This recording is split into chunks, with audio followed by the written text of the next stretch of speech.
Welcome back to another episode of Rock Boys Football. Dan Lanning and the Oregon Ducks exercising some demons Saturday night against Rutgers, coming back home playing host to Luke Fickell in Wisconsin.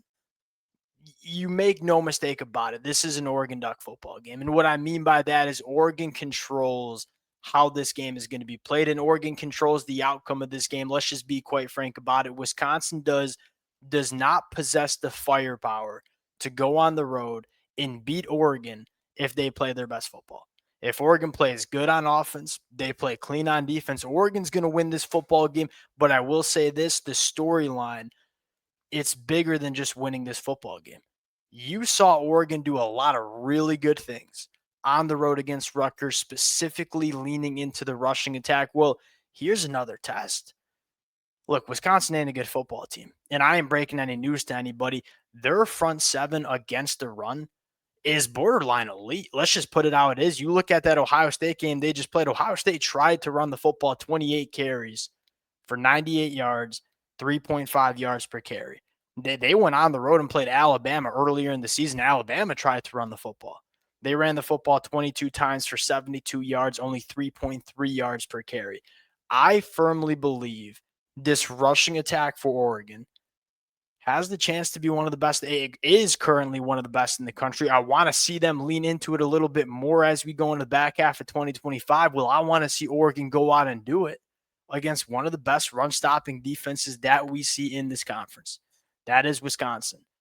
That's where I want to start this conversation. Want to get into a few other storylines that I want to see more from Oregon in the back half of 2025 before we get into it. As always, y'all let it fly in the comment section. We're going to get a little bit more nitty gritty than usual into this game preview, specifically from an Oregon side of things, because we just had this conversation yesterday with my brother. I said, Dill,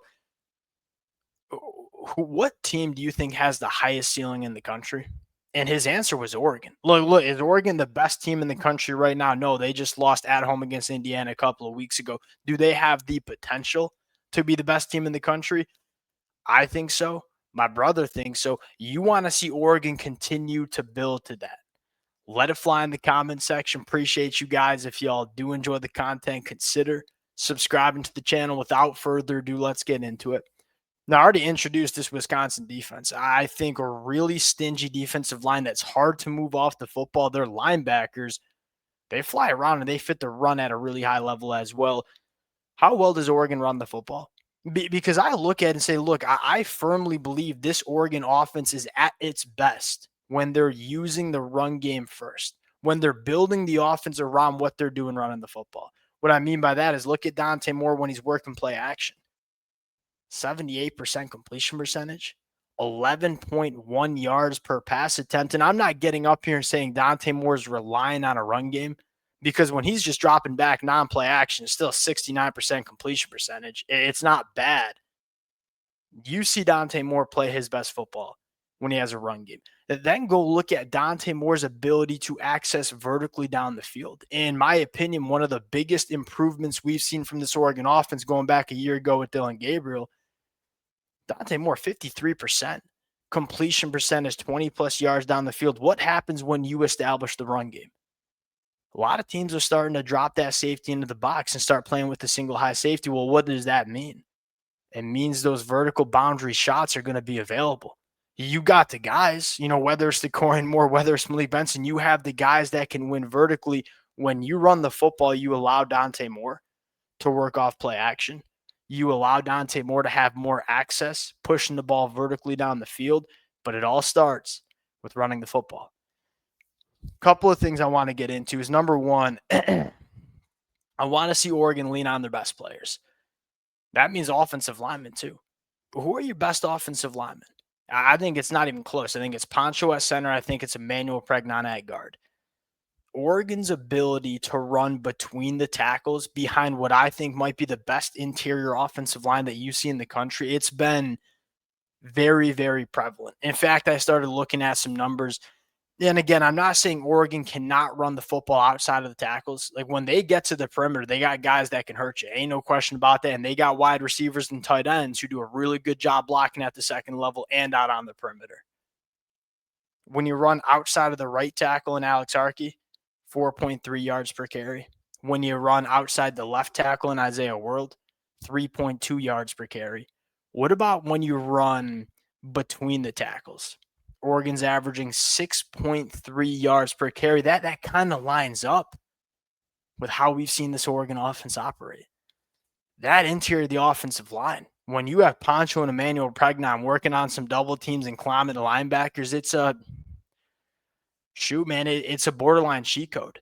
Want to see Oregon lean into that a little bit more. And so, how well does Oregon move bodies and run the football against a very quality Wisconsin defense? That's storyline number one. Here's another thing I will say. I want to talk about two different things. Number one, what's it with Oregon in their ability to not just hit 20+ yard runs, but go, 50 plus and hit those explosives?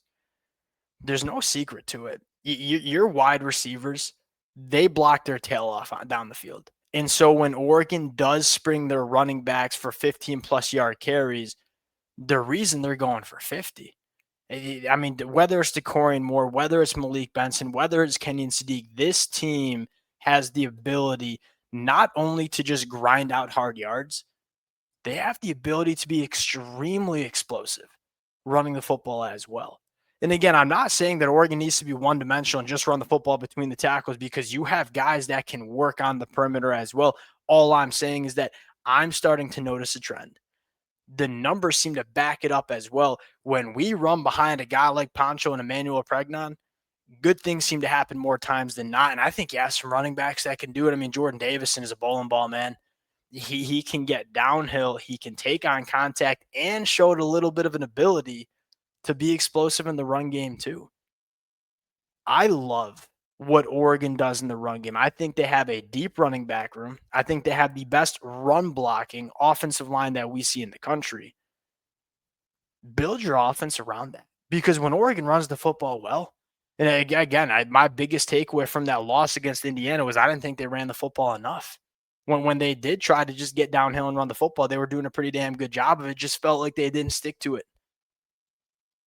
Build your offense around what you do best, and right now I think it's running the football. And I'm very, because this is a big conversation. Is it's easy for me to get up here and say run the football. Well, what happens when you see a team like Wisconsin or I see a team like Ohio State? Those teams that are really good stopping the run.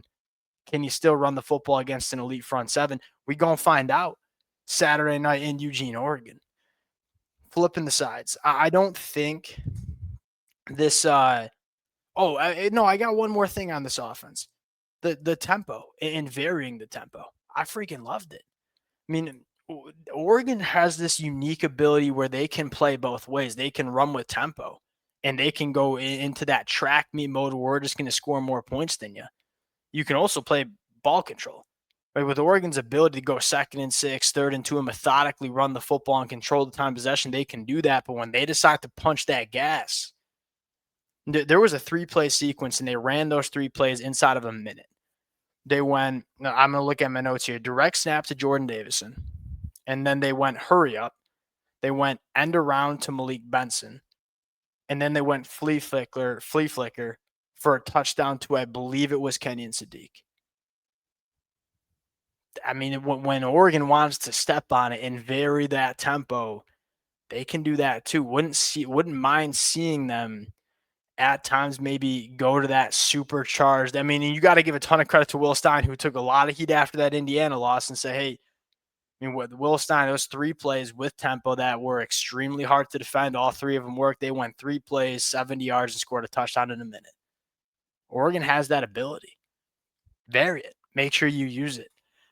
Defensive side of the football, I'm not sure Wisconsin has the ability to test Oregon very much. They've been dreadful running the football. They can't really throw the football either. I don't see these wide receivers creating a ton of separation against these Oregon defensive backs. One thing I want to see more of, we talked about it last year too, because I felt like at times it held Oregon back.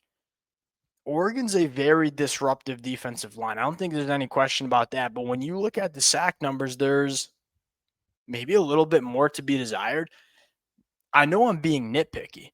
I think you have to be nitpicky when your goal is winning a national championship. And I look at Oregon and say, Sacking the quarterback 6.4% of the time, 53rd in the country.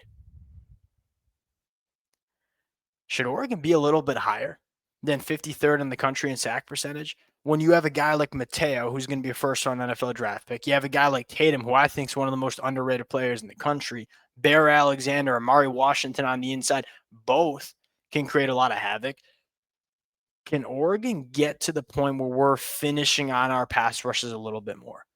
That's one of the things I want to see Oregon take a step in as they get into the month of November. And again, it sounds like I'm being a dick.